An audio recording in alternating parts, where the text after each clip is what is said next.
Hey, how's it going, everybody? Welcome back to a video this Friday for you guys. Glad to have you guys here. And before we get into today's video, let me just tell you guys that if you guys are looking into getting new phone service that doesn't cost so much, you definitely can do that. My promo code is in the description and it'll flash up here on the screen. But signing up with Helium Mobile today, and if you use my promo code, that will get you your first month for free to try them out and see how they work out for you. There are a lot of benefits into being a Helium Mobile customer. You guys can check out any one of my videos to learn those benefits. But yeah, link in the description, promo code in the description. Take advantage, my gift to you guys. But today's Friday video, I know I kind of duped you guys. I am working on the iPhone 7 video, and that will probably come out sometime next week. But in all actuality, today's video is centered around the Pixel 2 XL and the Pixel 4 XL. These two devices, I still enjoy using them. Now, you guys know me to be a person that doesn't have to have the latest and greatest and can deal with, things that are of a more of nostalgic thing, because my passion and my energy into mobile technology goes far beyond recommending the newest device that comes out. Like, you can get a lot of good fun out of these devices if you're a smartphone enthusiast like myself and also a Pixel fan. You can get a lot of fun out of this. They have their ups and downs. There are some things that they have that, I myself and other like-minded Pixel fans kind of wish that Google kept around, which I'll make mention of those throughout the video. And also in this video, we have a camera comparison, which I had a lot of fun making. It's, not that long of it, but hey, just stay all the way through this video. I would really appreciate that. Smash the like button too, because it does help circulate my video. So the Pixel 2 XL came out in 2017, all right? This thing's boasting a Snapdragon 835. Most of you guys know that, but if you didn't know, now you know. And the Pixel 4 XL came out in 2019, which is 2 years after. Obviously, with the number generation, you should be able to figure that out. But it came with the Snapdragon 855 processor. So both of these devices are Qualcomm chip-based Pixels. For those people who aren't fans of the tensors, you guys may have find some joy in using something like this. Are they still usable today? Abso-freaking-lutely they are, but I mean, they're not something that's going to be bringing you the latest and greatest of Android. So if you're wanting the latest and greatest, then obviously you're going to have to go with a newer Pixel to get all the benefits of Gemini Nano and all the benefits of Gemini itself. Do these two actually run Gemini? Yes, they do. You can run Gemini, but it's more in the form of just Google Assistant. And so that's pretty much like the limitations of Gemini on these devices. However, there is one badass thing that this thing can do, literally, and that is you do have the squeeze to launch Gemini. You do have it there. And you know what? Almost dropped it. But just for shits and giggles. Oh, no, I didn't want to press the volume button. Wrong area. There we go. Now, as you guys saw how it launched, you guys can see that the chips are a little bit obsolete, right? With newer Pixels, that would have launched much quicker. But, these are older devices, right? 2017 for the Pixel 2 XL, 2019 for the Pixel 4 XL. The other differences between these two is the cameras. You got a single shooter on the Pixel 2 XL. You got a dual shooter on the Pixel 4 XL. The 4 XL having that additional telephoto lens, and the 2 XL just a singular wide angle lens. Now, the crazy thing about it is that while phones were starting to boast more than one camera sensor back in the day, the Pixel 2 XL held its own, was able to actually achieve some shots that were pretty good, especially with portrait shots. The bokeh effect was just phenomenal with a single firing sensor. But obviously these days, we got 3, 4, almost 5 sensors on the smartphone nowadays. You know what? Let me just stop gabbering on about photos, and let's take a look at, just a quick comparison between the 2 XL and the 4 XL with photography and videography.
Alright, so quick video test with the Google Pixel 2 XL with the front selfie cam, recording video on this one. And this kind of give you guys, how's the camera doing, especially, now that we have newer devices in 2024. It's always good to see what older devices can do in comparison. So, but in this case, we are, in this taste, well, I guess so, but, we are actually comparing two older devices. So anyways, you guys be the judge of which one did better. Alright, this is video shot with the Google Pixel 2 XL. Love the way how the light from the sun is just hitting the tree in my backyard. But yeah, you guys be the judge of how video did. Just let me know. Zoom out and we'll zoom in. And we'll zoom out. Anyways, this is video shot on the Google Pixel 4 XL. So 2 generations after the 2 XL. And this is with the selfie cam. To kind of give you guys, which one did better, basically. That's the whole purpose of it. There's no right or wrong answer.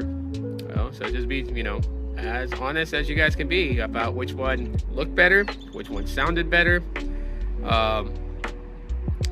Because I'm gonna give my opinion, but I'd love to hear your guys' opinion. And man, oh man, I look hash waking up this morning this way. And this is with the main camera sensor. Just kind of recording enough footage for you guys to just kind of see, and panning back and forth as you guys can see, like, stability and stuff like that. We'll zoom out and zoom in. This is 8x zoom.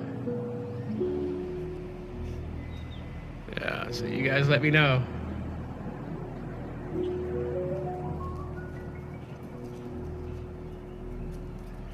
Which one did fairly good? Like I said, when it comes to photography, not too shabby from both these devices, and that was a lot of fun making. And that was like, just 2 photos, and then video comparisons for both the front and rear camera.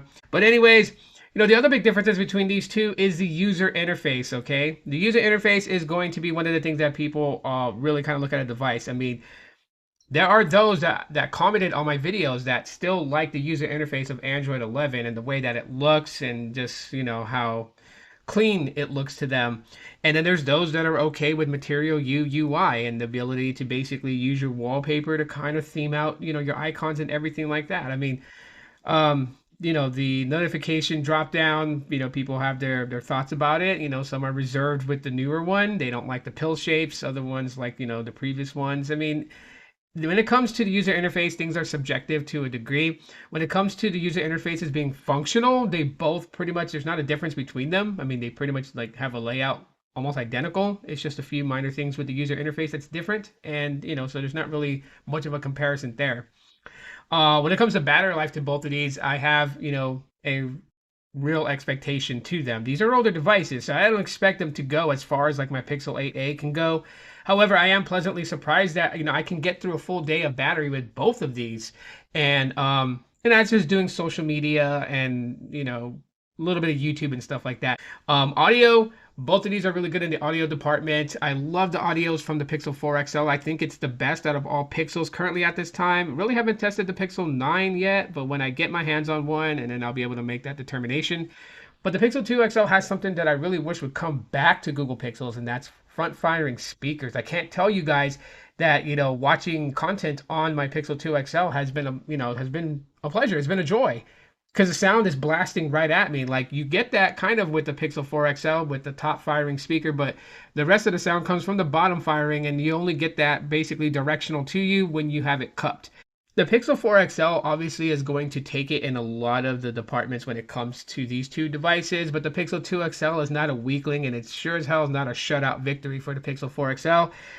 Because for these two devices to perform the way that they do and bring the experience the way that they are bringing it, is a testament to just how good Google Pixels are. These are still good options to be picked up. They're not supported anymore, so you got to know that. And both of mine are Verizon variants, so I can't unlock the bootloader and flash a custom ROM. So they're stuck on their respective end of life software, which is Android 11 on the Pixel 2 XL and Android 13 on the Pixel 4 XL. But you know what? It's still a good experience. So that's pretty much it for today's video. If you guys enjoyed what I have to say about both these two devices and my thoughts on them, smash the like button. Leave your comments below. Which do you think actually does better in your opinion? Do you guys think that the Pixel 2 XL is much more better than the 4 XL? I would love to know your guys' thoughts, comments, concerns, emotional outbursts. So drop that comment. Thanks for checking out today's video. Hopefully you guys stayed all the way through. If you did, hashtag real one. So I know you made it all the way to the end of the video. And I'll talk to you on the next one. And as always, law.